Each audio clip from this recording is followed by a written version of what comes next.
Vamos dar início à nossa aula aqui da Escola Bíblica Dominical. Vamos iniciar com uma oração. Santíssimo Deus, eterno Pai, damos graças a Ti, ó Pai, que podemos estar aqui para adorá-lo, para aprender mais sobre Ti, ó Deus.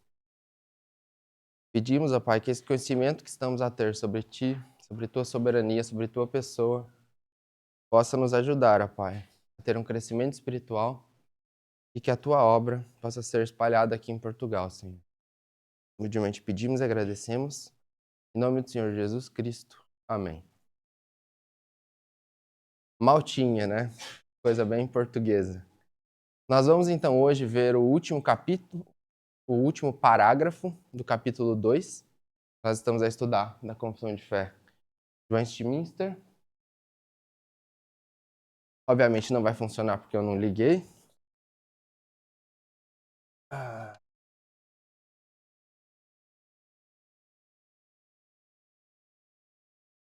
E para começar, eu gostaria de passar um vídeo. Gostaria de pedir para o Thales, se puder deixar. Eu espero que esteja com legenda. Deixa eu só confirmar. Não está, deixa eu pôr então.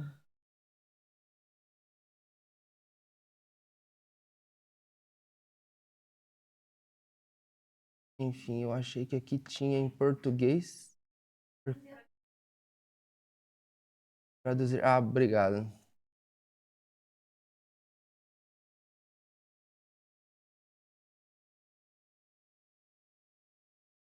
Português. Isso. Não vou pôr internet. Hoje esse computador não tá a ajudar, então eu vou deixar assim mesmo.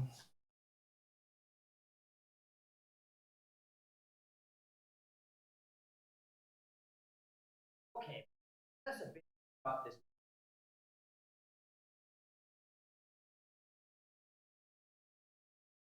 learning. All of this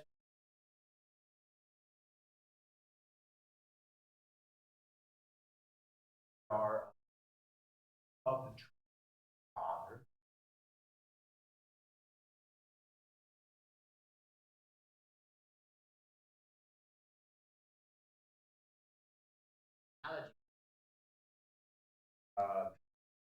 Like father and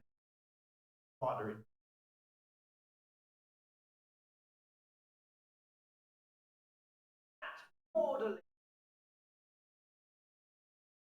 Especially I teach the way it is. Spouses that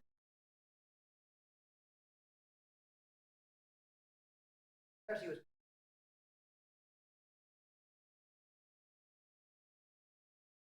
part of the church. On the son, right? I oh,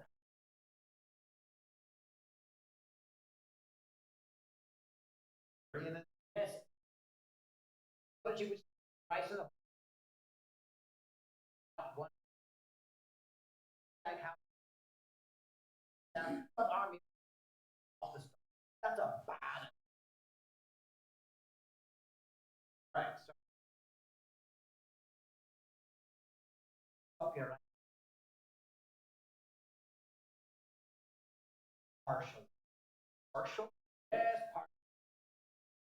Other son don't have, but are of God. One of the confession of the heritage. First thing part to Voltron, where find that line.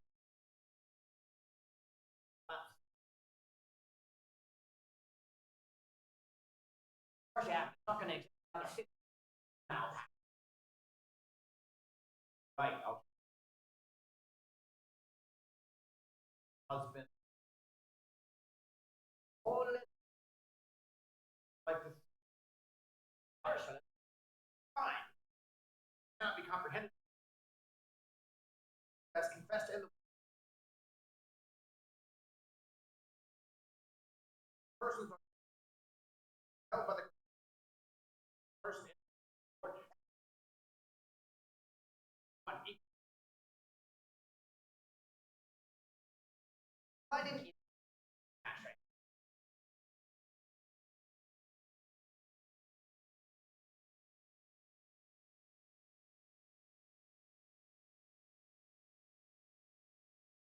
Então, não precisamos mais ter aula, né? Basicamente, isso aqui já resumiu tudo. Mas fora esse pequeno vídeo para ter um quebra-gelo, hoje nós justamente vamos finalizar o capítulo 2, que é justamente sobre a Trindade. E antes de iniciar essa aula, eu gostaria de relembrar algumas premissas que nós devemos ter para a gente entender a Trindade. Basicamente, a gente já viu algumas delas aqui no capítulo 1, que é justamente a gente precisa saber o que nós podemos saber sobre Deus. A gente já viu aqui, no capítulo 1, com o pastor Leonardo, que Deus possui vários atributos. Ele é santo, ele é amoroso, ele é justo, ele é sábio, ele é soberano. Só que também Deus é um Deus infinito. Deus também é um Deus imutável. Ou seja, ele não muda, como está lá escrito em Malaquias. E justamente a gente chega nessa conclusão de que o amor, Deus em seu amor, ele sempre vai desejar o melhor dele para nós. E também na própria sabedoria, por ele também ser um Deus sábio, ele sabe o que é melhor para nós. E justamente na sua soberania, ele tem o poder de fazer tudo isso acontecer. E qual premissa que a gente precisa ter em relação à Bíblia, para a gente entender bem a Trindade? Justamente também é o que nós vimos no capítulo 1.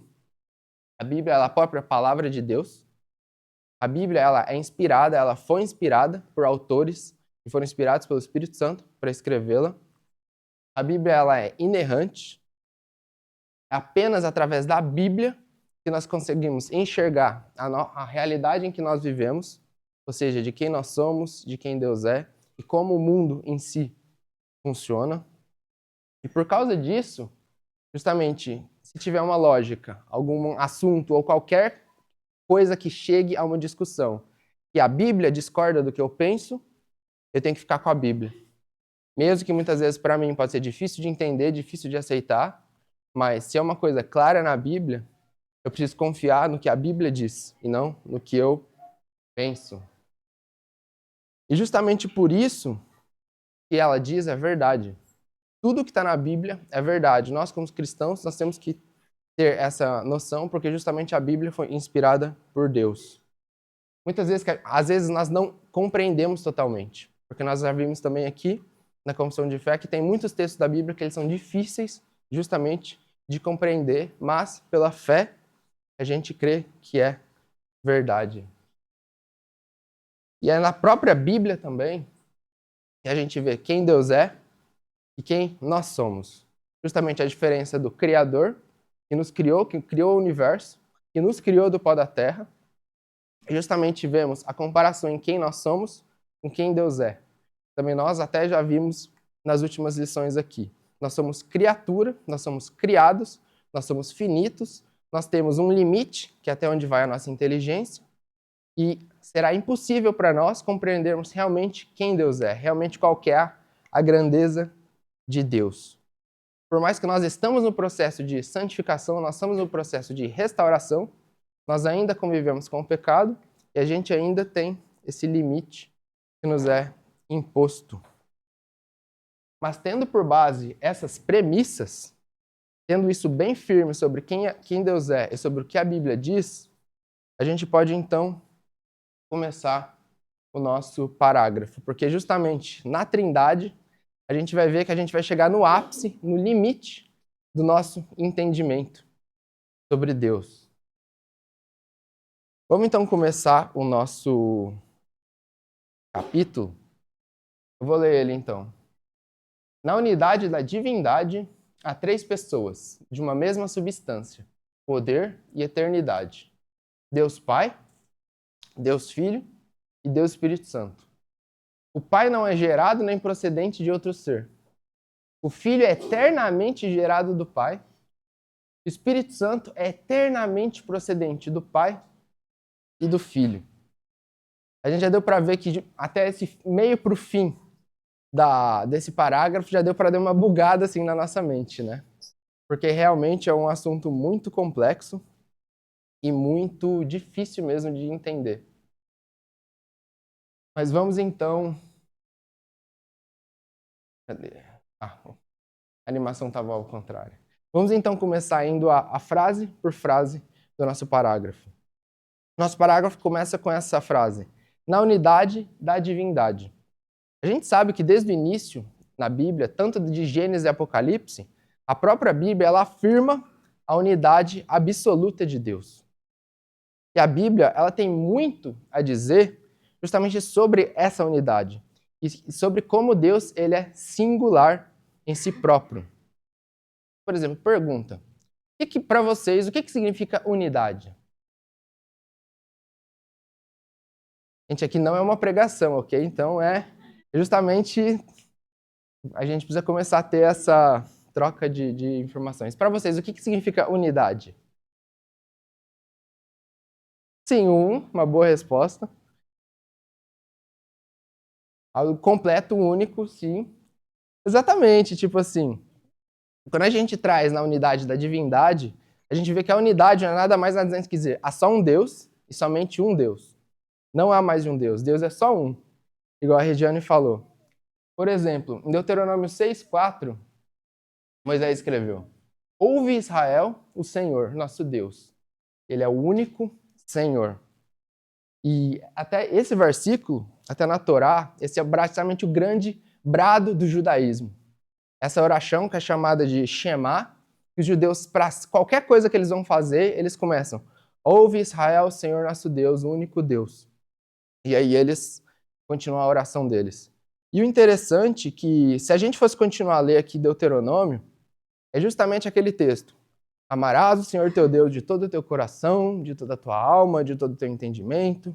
Pega essas palavras que hoje eu te ordeno e você inculcará na mente dos seus filhos, e falará delas quando vocês estiverem assentados, ao comerem, ao andarem, ao deitarem. Atarás como sinal nas tuas mãos e colocará essas palavras no umbrais de suas portas. E por que vocês acham que Deus ele foi incisivo em colocar justamente isso para o povo? Senhor, Deus é o único Deus. Por que vocês acham que isso se tornou o grande brado dos judeus, que era tão importante para eles naquela época? Exatamente. Porque justamente os filhos de Israel, eles estavam a sair do Egito, sair da escravidão, e o Egito, assim como todas as nações em volta, elas eram politeístas. Alguém aqui não sabe a diferença entre politeísmo e monoteísmo? Porque, gente, aqui ninguém sabe tudo, eu não sei tudo, ok? Não fique com vergonha, tá? Aqui é justamente para a gente aprender. Basicamente, o politeísmo é a crença que você quer que existem vários deuses. Como, por exemplo, o Egito. Eles tinham o deus Sol, tinham o deus dos mortos, os gregos também tinham o deus do vinho, deus da guerra, deus de tudo. Ou seja, para cada coisa de nossa vida, eles tinham um deus. O judaísmo, o cristianismo, não. Nós cremos só em um único Deus. E justamente por causa disso, por causa daquele contexto que eles estavam, Deus queria que eles inculcassem aquilo na mente do povo, principalmente na mente das crianças que iam ser a próxima geração de judeus. E uma coisa que é muito engraçado, que não só naquela época, mas assim, a gente vê pelo passar da história que os principais pecados que o povo caiu, qual foi? Idolatria com outros deuses. E justamente por causa disso, Isaías, quando ele estava a falar justamente para os judeus que iam voltar do cativeiro da Babilônia, ele escreveu: assim diz o Senhor, Rei de Israel, seu Redentor, o Senhor dos Exércitos. Eu sou o primeiro e eu sou o último. E além de mim, não há Deus. Isso é muito importante porque justamente o motivo da queda do cativeiro de Israel, tanto Judá, porque a nação de Israel se dividiu em dois reinos, o reino do norte e o reino do sul. E os dois reinos, a causa do cativeiro foi a mesma. Eles abandonaram a crença em Yahvé, essa que eles deveriam ter mantido em todo o caminhar de suas vidas. Eles abandonaram essa crença e eles foram adorar os outros deuses daquelas nações. Então aqui justamente Isaías estava falando: olha, eu sou o primeiro, eu sou o último. Não há, além de mim, não há outro Deus. E vocês percebem aqui o perigo de que muitas vezes a cultura que nós estamos, ela pode influenciar na maneira como a gente adora nosso Deus. E essa afirmação que Deus é o único Deus, ela é tão profunda, mas tão profunda, que ela não é negada nem mesmo pelos demônios. Até Tiago disse isso em Tiago 2,19. Crês tu que Deus é um só? Fazes bem. Até os demônios creem e tremem. Ou seja, até os demônios, eles creem em Deus. Isso é realmente, assim, extraordinário mesmo, né? Só que, contudo, ainda mais extraordinário do que os demônios crer, é saber que essa unidade que é Deus, existem 3 pessoas dentro dela. Alguém tem uma dúvida ainda sobre a unidade de Deus, sobre que Deus é um único Deus? Ótimo, então. Vamos continuar. O parágrafo continua. Há 3 pessoas de uma mesma substância, poder e eternidade. Aqui, a confissão de fé, ela justamente está dizendo, olha, há 3 pessoas na divindade. Por exemplo, o apóstolo João, em uma de suas cartas, em 1 João, ele disse, em 1 João 5,7, pois há 3 que dão testemunho, no céu, o Pai, a palavra, aqui ele está apontando para o verbo, que é Jesus Cristo, e o Espírito Santo. E esses 3 são um. E a continuação, por exemplo, essas 3 pessoas de uma mesma substância, poder e eternidade. Vamos ver um pouco justamente essas 3 características da unidade de Deus. Começando pela última, eternidade. O que significa eternidade? Obviamente, elas são eternas. Isso significa que elas sempre existiram juntas. Essas 3 pessoas, que são eternas, elas sempre existiram juntas e sempre existirão. Ou seja, não existe um início, não existe um fim. Deus mesmo disse lá em Malaquias 3 que ele é imutável, pois eu, o Senhor, não mudo. O que isso significa? Basicamente, significa que a própria natureza de Deus ela é a mesma para todas as pessoas. Tanto, no nosso caso, que nós conhecemos, para o Pai, para o Filho, para o Espírito Santo. Isso é muito importante de frisar, porque tem pessoas, por exemplo, que acham que o Espírito Santo só surgiu depois de Pentecostes. Tem pessoas que Jesus só surgiu depois do Novo Testamento. Só que não. Elas sempre foram eternas, sempre coexistiram juntas. E a gente tem evidências na Bíblia que desde o início da criação do universo, elas já estavam juntas. Por exemplo, na própria criação do mundo, em Gênesis 1:1, no princípio criou Deus os céus e a terra. A gente vê aqui, Deus criou o mundo, ok? Legal, acho que isso é um consenso para todos os cristãos. Mas quando a gente vai lá para João, alguém aí, por favor, leia para mim João 1:1 e 2. Vamos colocar a malta para participar.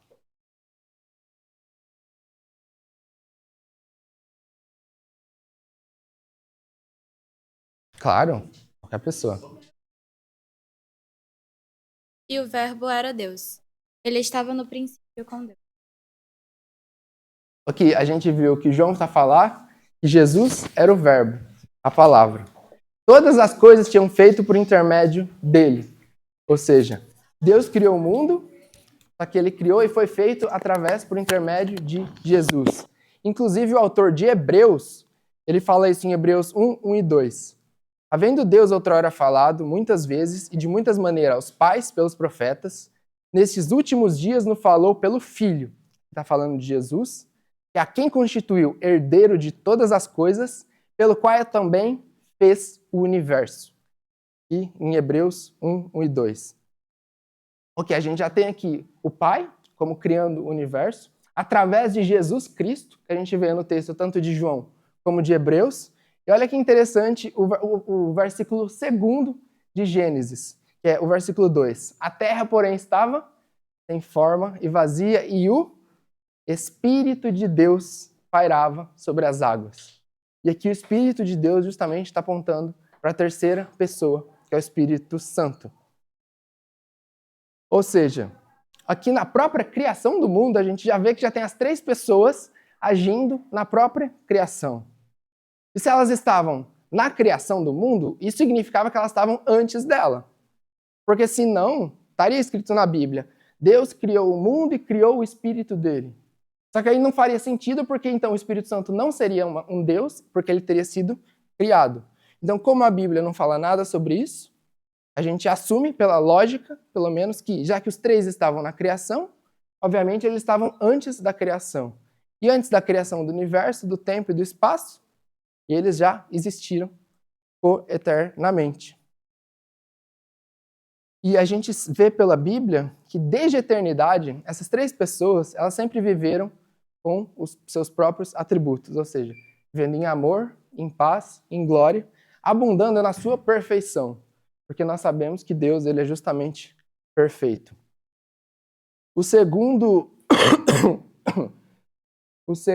A segunda característica aqui,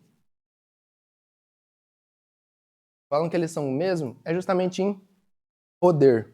Da mesma forma, essas três pessoas, elas são uma em poder. Os três agem igualmente, poderosamente, como um. Eles são iguais e incomparáveis em seu poder. Pergunta: se o Pai fosse mais poderoso que o Filho, ou se o Filho fosse mais poderoso que o Espírito Santo, teria jeito para eles conviverem bem como unidade na Trindade? Não, certo? Porque se um é mais poderoso que o outro, se eles são diferentes, eles não é um único. Nós já temos mais de um Deus. Então, justamente, a mesma fonte de poder que fez com que eles vivessem eternamente é a mesma. Porque senão os três não coexistiriam juntos. Um teria surgido por algum outro momento depois. E a gente sabe pela Bíblia que isso não é verdade. E não há diferença da essência de Deus. A essência de Deus é a mesma. Justamente por isso, por eles são apenas um único Deus, eles são justamente unificados em uma mesma substância, que também tem o mesmo significado de essência.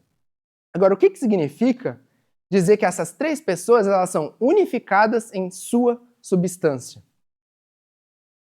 Cada uma dessas pessoas é divina. E por causa disso, também por serem eternas e por terem a mesma fonte de poder, elas têm atributos iguais. Então, todos os atributos que nós vimos lá naquelas premissas, tanto o Pai, como o Filho, como o Espírito Santo, elas possuem juntas. Ou seja, os três são oniscientes, os três são onipresentes, os três são santos, os três possuem a imutabilidade, todos aqueles atributos nós vimos fazem parte tanto do Pai, do Filho e do Espírito Santo. Vocês acham que isso é fácil de entender? Pois, eu também não acho. É muito, muito, muito complicado. E olha o que o Van Dix Horn, o autor do livro que nós estamos a estudar, ele disse. Os teólogos de Westminster, eles estavam tentando deixar claro, usando o mínimo possível de palavras, que o Pai, o Filho e o Espírito são Deus. E isso é exatamente o que a Bíblia ensina. Aqui a gente não precisa de muito texto, a gente não precisa de ter uma monografia enorme para definir o que é o Pai, o Filho e o Espírito Santo. Eles simplesmente colocaram, olha, Deus Pai, Deus Filho e Deus Espírito Santo. Porque como isso vai além do nosso entendimento, se a gente tentar colocar com argumentos ou com alegorias, a gente vai ver isso daqui a pouco, e isso, na verdade, a gente vai acabar distorcendo justamente quem é Deus. E justamente, quais são essas três pessoas que são da mesma substância, poder e eternidade? É justamente Deus Pai, Deus Filho e o Deus Espírito Santo. E olhem que interessante, como que os apóstolos, eles descrevem Deus na Bíblia. Por exemplo, quando Paulo, lá em Coríntios, ele está descrevendo o problema do paganismo, que é justamente a adoração aos ídolos, a gente lê lá em 1 Coríntios 8:6, que ele estava lembrando aos coríntios, não aos corintianos, aos coríntios. Para nós há um só Deus, o Pai.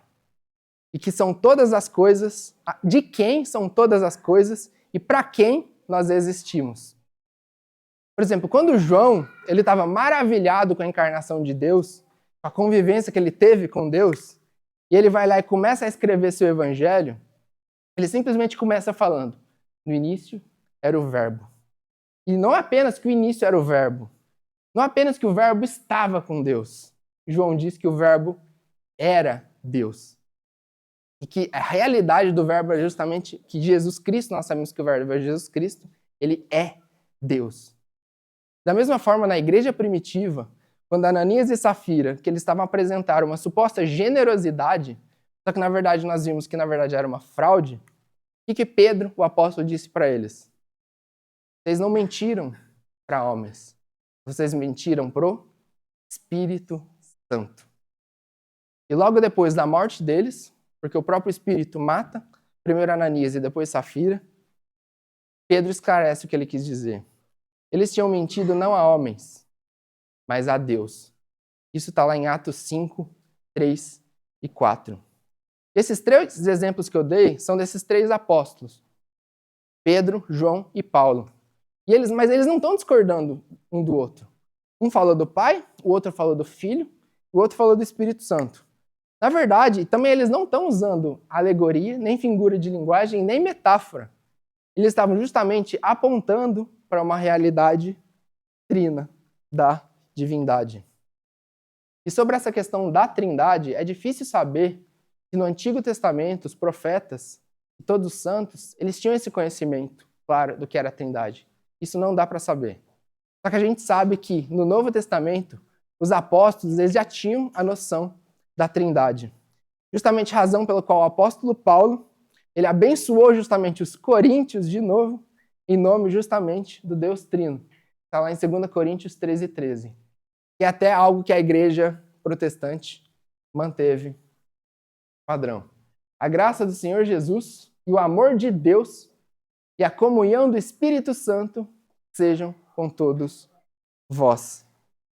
E olha o que Van Dixhoorn disse. Todos concordam que a revelação do Deus único, que é 3 pessoas, é difícil de compreender e impossível de explicar plenamente.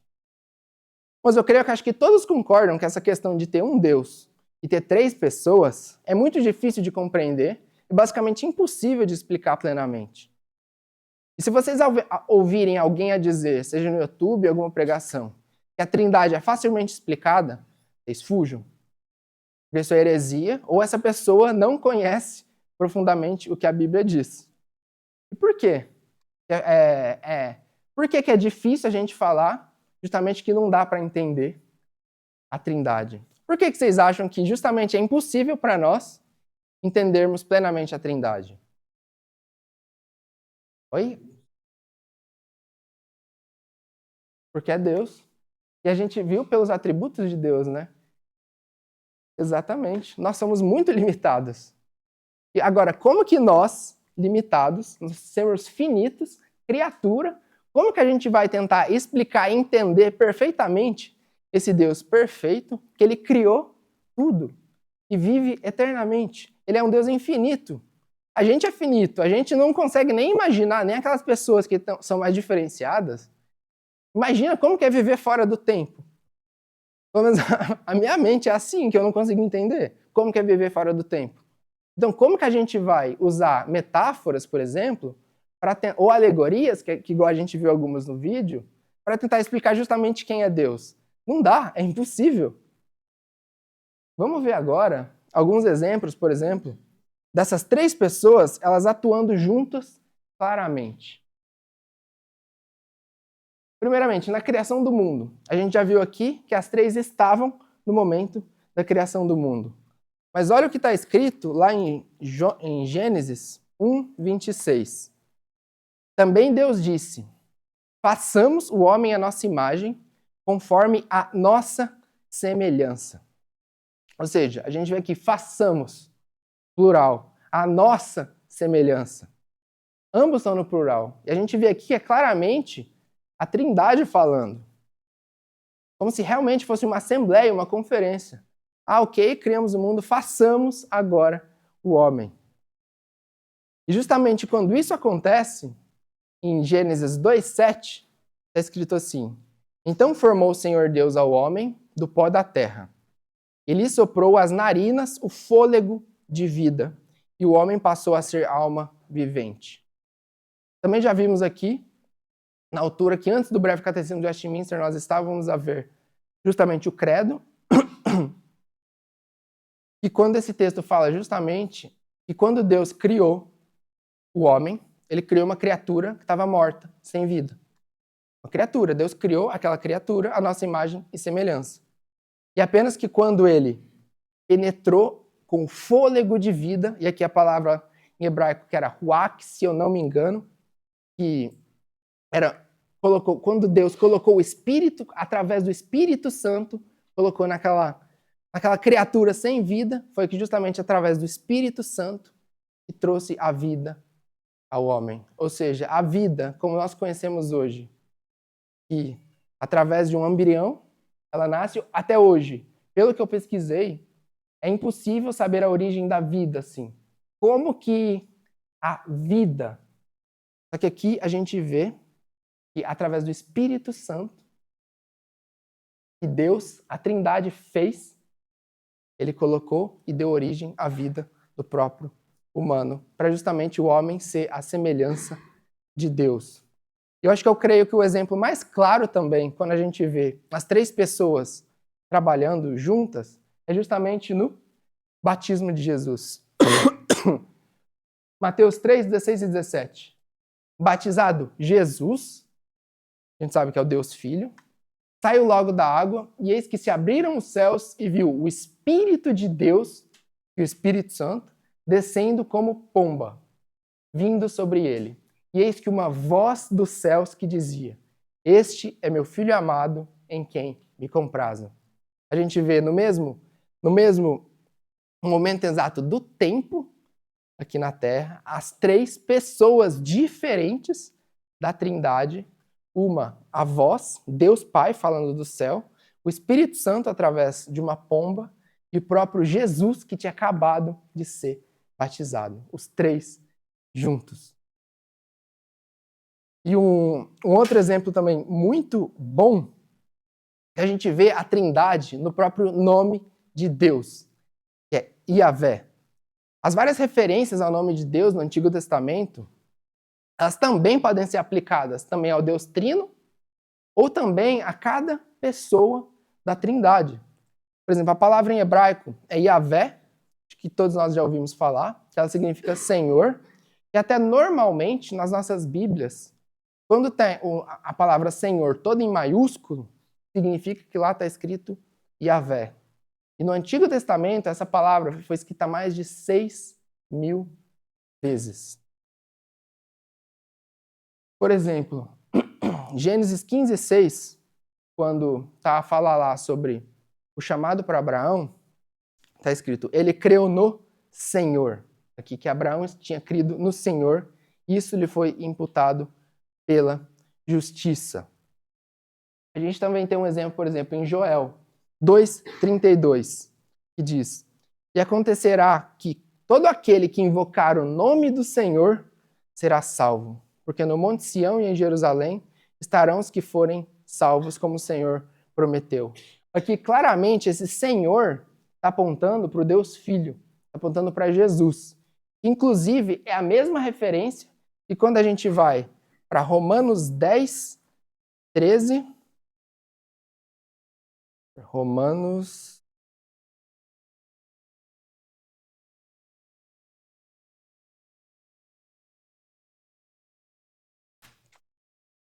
10:13. Porque todo aquele que invocar o nome do Senhor será salvo. Até normalmente nas Bíblias, a referência cruzada aqui em Romanos, que Paulo está falando de Jesus, ela justamente aponta para o mesmo texto de Joel. E a gente também tem um exemplo do Espírito Santo, que é lá em Juízes 16:20, que é falando justamente sobre a história de Sansão, que está escrito. E disse ela aqui, no episódio de Sansão com Dalila, os filisteus vêm sobre ti, Sansão. Tendo ele despertado do seu sono, disse consigo mesmo, sairei ainda esta vez como dantes e me livrarei. Porque ele não sabia ainda que o Senhor, que Yahvé, já tinha se retirado dele. Aqui, quando Dalila cortou o cabelo de Sansão, e Yahvé, o Senhor, e aqui apontando para o Espírito Santo, que a gente vê pelo livro de Juízes, pela história de Sansão, que a força que Sansão possuía era o Espírito Santo que estava, o próprio Espírito de Deus que estava a habitar dentro dele. Aqui justamente também apontando para o Espírito Santo. Só que a gente também tem duas passagens muito emblemáticas sobre a Trindade. Justamente lá, a primeira, esse Atos 5, que é justamente o episódio com Ananias e Safira, que já foi mencionado aqui. E justamente o Espírito Santo ele é apresentado como uma pessoa e como Deus. E a segunda, em Atos 7,55, foi quando a história da morte de Estevão. Que Estevão lá diz que ele viu Jesus à direita do Pai. E isso também foi corroborado por Paulo em Colossenses 3:1. Depois vocês podem ler, eu não vou ler por causa do tempo, que também Jesus está ao lado do Pai. Então, como a gente já viu anteriormente, essa doutrina ela é bastante difícil. E justamente porque algumas pessoas não aceitam a autoridade da Bíblia, é justamente pessoas que ensinam que Deus, na verdade, não é 3 pessoas. E desde o início da igreja primitiva, surgiram muitas heresias relacionadas à Trindade. Pergunta para vocês, como que na opinião de vocês acham que pode surgir uma heresia? Alguém tem alguma ideia?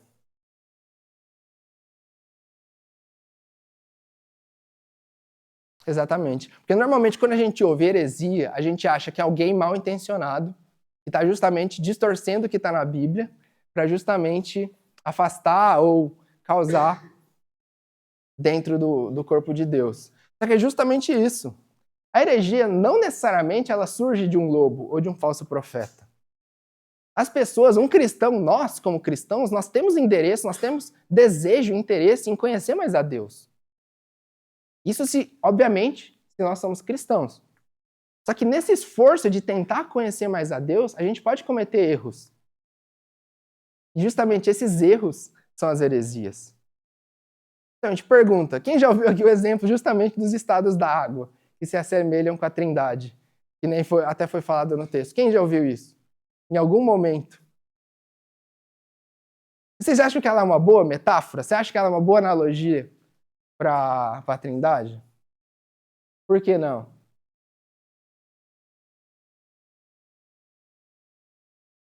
Exato. Justamente quando a gente fala em estado, já são coisas diferentes, né?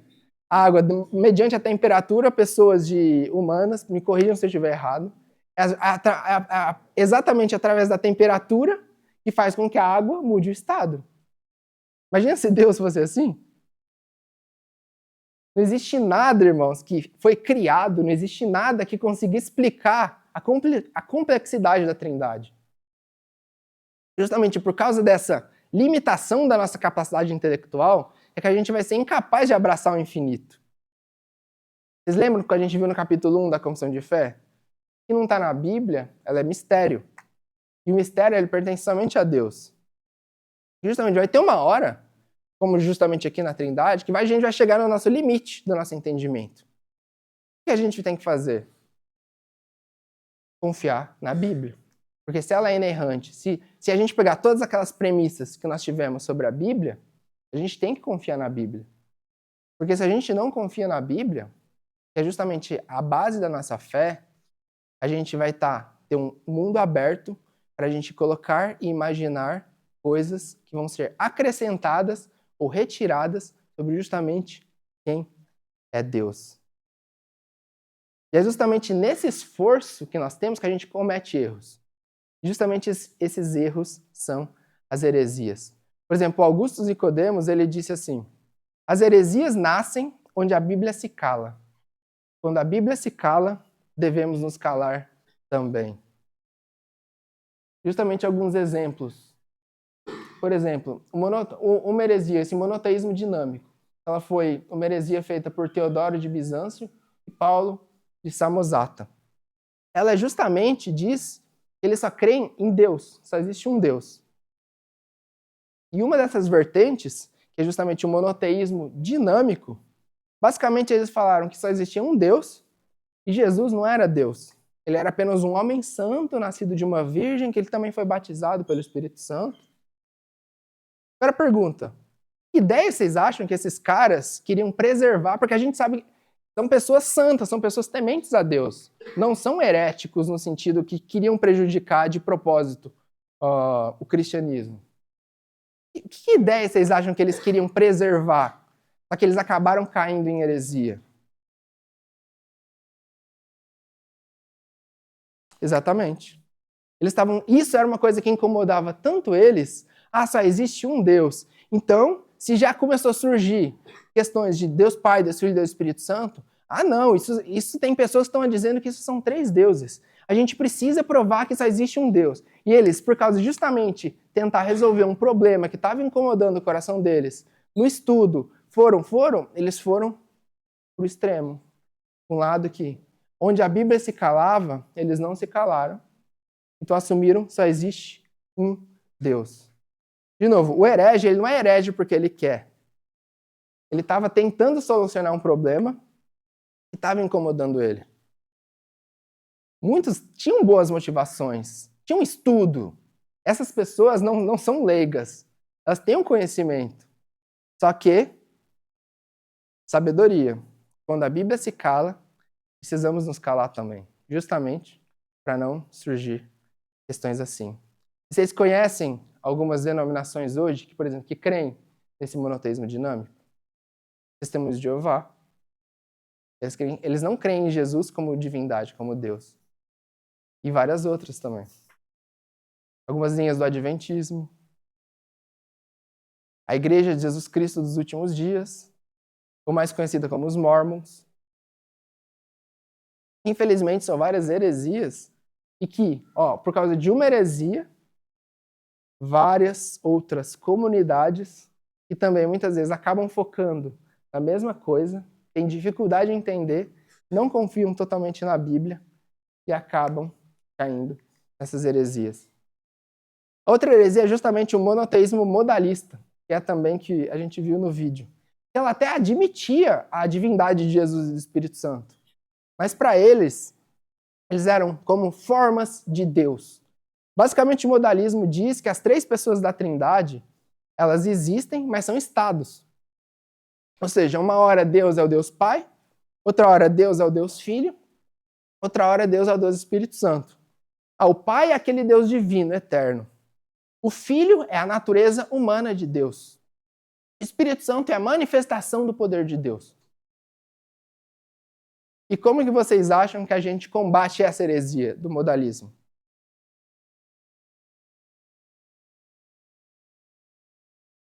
Com a Bíblia. Gente, o exemplo mais claro do batismo de Jesus. Não tem como. Porque se no próprio batismo de Jesus as 3 pessoas apareceram juntas ali, não tem como Deus se transformar em Deus Pai, depois se transformar numa pomba e depois ser a voz. Isso foi tudo no mesmo tempo. Ou seja, com a própria Bíblia, a gente desmascara essas próprias heresias. Uma outra também que foi muito conhecida foi justamente esse nestorianismo. Ela teve as raízes no Concílio de Éfeso, foi realizado em 431 d.C. E justamente nesse concílio, a Igreja Católica Apostólica Romana, ela tinha declarado que Maria, mãe de Jesus, ela deveria ser chamada de Theotokos, que significa mãe de Deus. Só que aí, nesse momento, esse Nestório, ele era justamente um bispo de Constantinopla. Ele discordou dessa designação. Ele estava argumentando que não, Maria não tem que ser chamada de Theotokos, ela tem que ser chamada de Christotokos. Ou seja, Maria, para ele, era só mãe de Cristo. E essa diferença de terminologia levou a uma série de disputas teológicas, políticas também, resultou na condenação dele como herege. E basicamente esse nestorianismo, ele se baseia na ideia de que Jesus Cristo ele possui 2 naturezas distintas, uma humana e uma divina. Segundo essa doutrina, justamente essas 2 naturezas são 2 pessoas diferentes. Para ele, Deus Filho, a parte divina era uma e a parte humana era outra. E ficou claro aqui que ele confundiu o termo natureza com pessoa. E acabou misturando isso de uma forma absurda. Pergunta para vocês, uma polêmica. Vocês acham que é correto afirmar que Maria era mãe de Deus? Não? Por que não?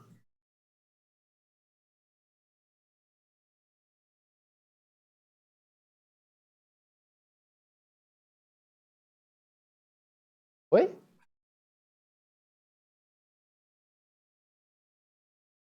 Não. O termo Maria, mãe de Deus, vocês acham que é correto ou não correto?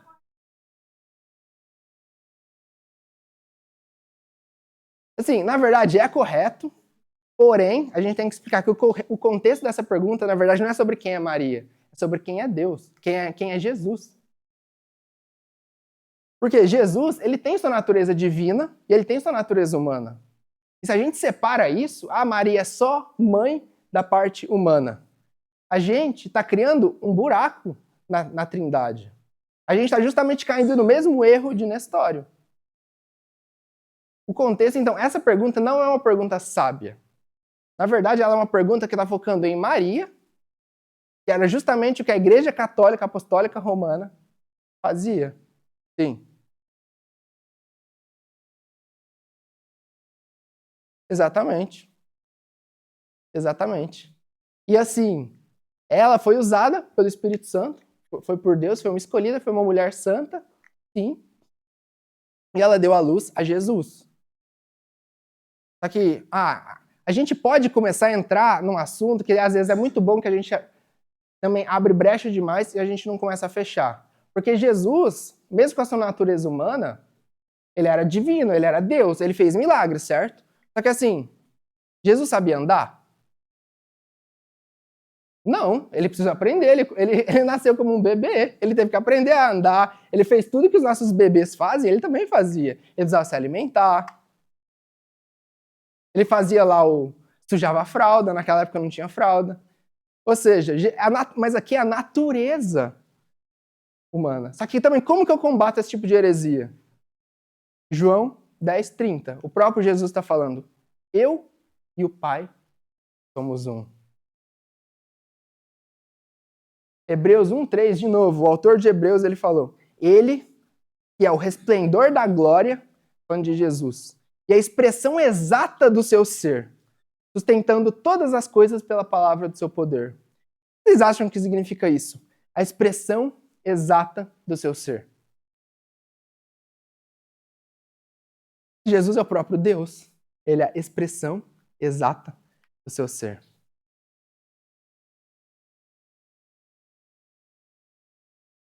E muitas vezes, esse mau entendimento, ele surge de uma maneira de perceber que podem ter papéis diferentes. Só que ter papéis diferentes não significa que tem uma natureza diferente. Por exemplo, no casamento, o marido tem um papel, a esposa tem um papel. Só que o fato deles terem papéis diferentes não significa que eles são de uma natureza diferente. Os dois são humanos, nós somos seres humanos. Ou seja, somos seres humanos com funções, com papéis diferentes. E a gente vai ver também que na Trindade é a mesma coisa. Porque se não fosse, não seria uma unidade, não seria um Deus, seria mais de um Deus. E que é, de novo, se a gente tem claro na Bíblia sobre a unidade de Deus, sobre o poder, sobre a eternidade, sobre a substância, se a gente começa a pegar detalhes pequenos que não estão tão claros e a Bíblia se cala, acabam justamente surgindo essas heresias. Mas vamos avançar. Também por causa do tempo. Continuando. O Pai não é gerado nem procedente de outro ser. E aqui a gente vê que os três são realmente distintos e diferentes. Porque como até a confissão de fé já disse, eles fazem coisas distintas. Por exemplo, em João 15:26 está escrito: quando, porém, vier o Consolador, que eu vos enviarei da parte do Pai, o Espírito da verdade que dele procede, esse dará testemunho de mim. E olha o que o Van Dix Horn diz sobre esse versículo. Ajuntando tudo aqui, ele está apontando para João 15:26, e em outros lugares, nós vemos que o Pai não é de ninguém. Ele não é gerado, ele não é procedente, ou não é enviado de ninguém. O Pai não é gerado porque ele é eterno.